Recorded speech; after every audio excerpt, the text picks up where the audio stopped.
One of the issues that keeps coming up in Vermont, I talk to farmers, and they want to repair their equipment, and they can't. And if there's anything a farmer can do, it's fix things, and it's a way they save money and keep things going, and they can't take the time it takes to have somebody else come in and fix it.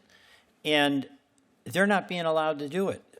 So a number of us think that there should be a right to repair. You buy the tractor, you should be able to repair it.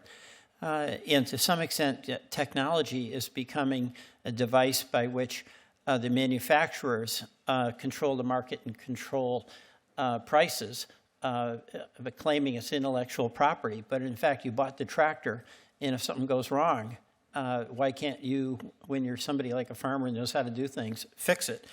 So, Mr. Alford, I just want to ask you your view on, or pardon me, Mr. Meador, your view on right to repair.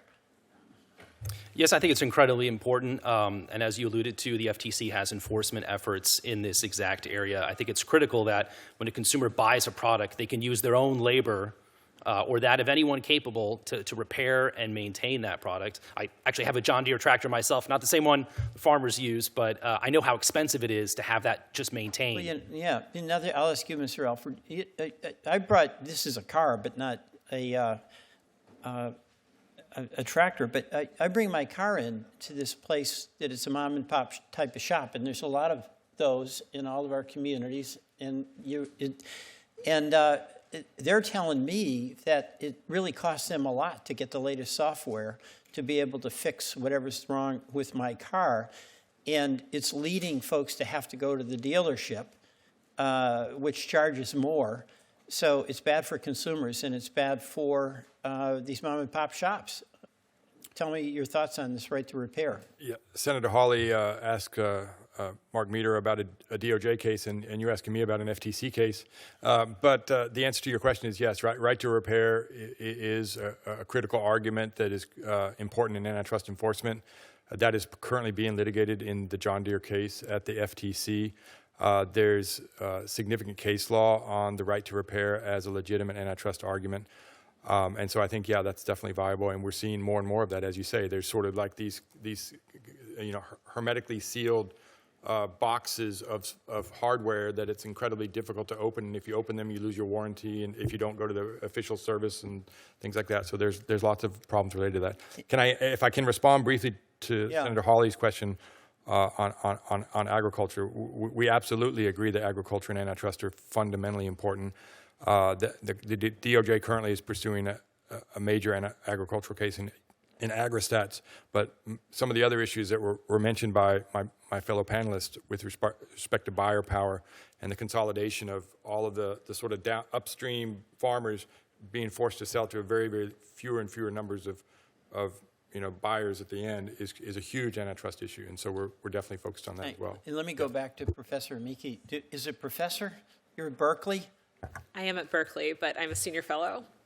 But I'm honored for the recognition, well, even if it's not deserved. I went to Berkeley, so it's good to have you. Thank you. Hawley, get back here. We gotta defend Stanford, man. No. Can you just describe how a federal right to repair would promote a more sustainable and competitive agricultural economy? Absolutely. When I was the principal deputy and then acting assistant attorney general in the antitrust division, it was our mantra in the front office, don't mess with the farmers. And we took the view that when big, rapacious companies abused farmers, that they needed to be prepared to meet the Justice Department on the other side. And I think we saw that very clearly in the John Deere case, which is why in 2023, we filed in the name of the United States on behalf of farmers suing John Deere in the class action case. And so I think that a federal right to repair law would avoid the need for protracted, expensive litigation where experts come in and try to model harm to the fourth decimal point.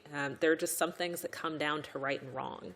And I think that whether you're talking about the ability to repair your tractor or the expensive ecosystem of aftermarket parts and services, or really the I think most pernicious but least talked about issue in all of this is the sheer volume of data, farmers' data that is being fed back to John Deere and sort of used in the ways that big tech monopolies use user data is really quite concerning. And so I think this is a wonderful idea because we know what happens when companies pivot from being sort of an industrial monopolist to a sort of big data monopolist, and then are charging expensive subscriptions and service fees in order for you to just interact with the product that you thought you bought. Thank you. That's very helpful, and I like your advice. Don't mess with the Don't mess farmers. with the farmers. Thank you.